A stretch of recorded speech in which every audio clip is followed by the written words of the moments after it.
तो आखिरकार हनी सिंह को भी ये समझ में आ गया कि अगर उनको जीवन में कुछ अच्छा करना है और ग्लोबल सुपरस्टार बनना है तो भोजपुरी का सहारा लेना पड़ेगा।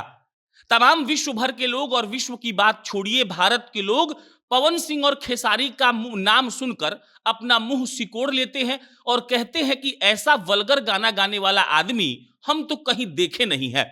लेकिन जब मैनियक रिलीज होती है, रिलीज के एक दिन के बाद अभी 2 करोड़ व्यू यानी कि 20 मिलियन व्यू क्रॉस कर चुका है, नंबर 1 पर ट्रेंड कर रहा है। और उसमें जब हमारे भोजपुरी का रैप हुआ है तो सोचिए कि पवन सिंह और खेसारी को आज कितना गर्व महसूस हो रहा होगा।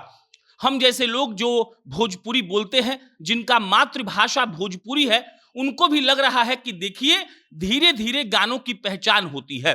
वल्गरिटी अपने अलग जगह पर है, लेकिन अगर इंटरटेनमेंट में भाषा की बात की जाए तो भोजपुरी ने जिस तरीके से अपना जगह बनाया है वो वाकई में लाजवाब है। और उसके बाद उस रैप का जो बोल है वो आपको हम सुनाते हैं। जो महिला है वो कहती है कि दीदिया के देवरा चढ़ौले बाटे नजरी, आ चोलिया के चिजिया चिखौल चाहे जबरी। और इसी रैप पर पूरे भारत के लड़के और लड़कियां फिलहाल इंस्टाग्राम पर रील्स बना रहे हैं और भोजपुरी का जो जलवा आपको देखने को मिलेगा, आप भी कहेंगे कि वाह भाई, गर्दा तो उड़ा ही दिया है इस भाषा ने। हम आपको बड़े अच्छे तरीके से समझाएंगे कि आखिर मैनियक में भोजपुरी का प्रयोग क्यों किया गया। लेकिन उससे पहले नमस्कार स्वीकार करिए, मेरा नाम प्रशांत राय है और ये वीडियो रोडवेज ऐप के द्वारा प्रायोजित है। रोडवेज बिहार की एक ऐसी टैक्सी की कंपनी है जो आपको आधे किराए में पूरा बिहार घूमने का मौका देती है। आपको पटना एयरपोर्ट से बिहार के किसी भी गांव में जाना हो या बिहार के किसी भी गांव से आपको पटना आना हो, आपको प्ले स्टोर पर जाना है, रोडवेज का ऐप डाउनलोड करना है और आप आधे किराए में पूरा बिहार घूमने का आनंद ले सकते हैं। अब लौटते हैं योयो हनी सिंह पर और भोजपुरी पर। भाई साहब के ग्लोरी जो उनका प्लेलिस्ट है उसमें से एक गाना आता है और गाना का नाम है मैनियक। मैनियक आता है और सीधा ट्रेंडिंग में घुस जाता है। ट्रेंडिंग में जाने की वजह योयो हनी सिंह है, इसमें कोई दो राय की बात नहीं है। भाई साहब का नाम बहुत बड़ा है, इसमें भी कोई दो राय की बात नहीं है। लेकिन जिस भोजपुरी रैप का बात अभी हम कर रहे हैं उसमें भी कोई दो राय नहीं है कि गाने में अगर 4 चांद लगाया गया है, जैसे महिला सज धज कर तैयार हो जाए और आंखों में काजल लगा दी जाए, वैसे ही मैनियक फिल्म का जो काजल है वो ये भोजपुरी का रैप है जो रागनी नाम की लड़की ने किया है। और मैडम का कहानी सुनिएगा तो आपको रोना आ जाएगा।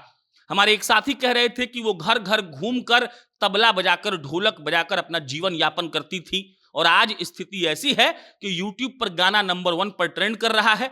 लाखों करोड़ों वीडियोस में नंबर 1 वीडियो बन जाना कितनी बड़ी बात है, आप ये समझ सकते हैं। और योयो हनी सिंह की वापसी में मैनियक ने 4 चांद भी लगा दिया है। दीदिया के देवरा चढ़ौले बाटे नजरी जब वो कहती है तो एकदम से आदमी झूम उठेगा। और हम आपको ये दावे के साथ कह सकते हैं कि इस बार के शादी के सीजन में ये गाना नंबर 1 पर रहेगा और किसी के भी प्लेलिस्ट में नंबर 1 पर अगर कोई गाना अभी रहने वाला है तो वो मैनियक है। इससे भोजपुरी के उस ताकत का अंदाजा भी लगाया जा सकता है जिसको लोगों ने सिरे से खारिज कर दिया। कभी इग्नोर करके ये कहा गया कि चोली साया ब्लाउज के ऊपर तो इनके पास कुछ नहीं है, लेकिन कभी पंजाबी गाने पर, कभी बॉलीवुड के गाने पर चोली के पीछे पूछने वाले उन गायकों को किसी ने ये नहीं कहा कि भाई तुम ऐसा क्यों गाते हो। भोजपुरी को एक तरीके से डिस्क्रिमिनेट किया गया। आरक्षण जब इस देश में आया था SC ST लोगों के लिए ये कहते हुए कि ये लोग दबे हैं, वैसे ही भाषाओं में भी आरक्षण होना चाहिए और भोजपुरी को सबसे पहले इस आरक्षण का लाभ मिलना चाहिए, क्योंकि हमारे यहाँ के कंटेंट को कंज्यूम करने वाले अरबों लोग, अरबों कह रहे हैं हम, क्योंकि आप जाकर देखेंगे तो व्यूअरशिप में भोजपुरी का कोई सानी नहीं है। और अब योयो हनी सिंह को भी आकर झुकना पड़ा और अपने गाने में भोजपुरी रैप करवाना पड़ा, क्योंकि उनको भी पता है कि अगर आगे बढ़ना है तो हर चीज को एक साथ लेकर चलना होगा। और रागिनी की आवाज तो माशाअल्लाह क्या कहा जाए।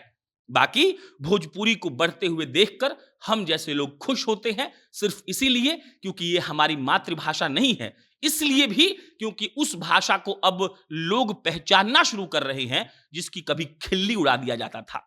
बाकी आप क्या सोचते हैं कमेंट बॉक्स में बताइएगा। मेरा नाम प्रशांत है, बहुत बहुत धन्यवाद।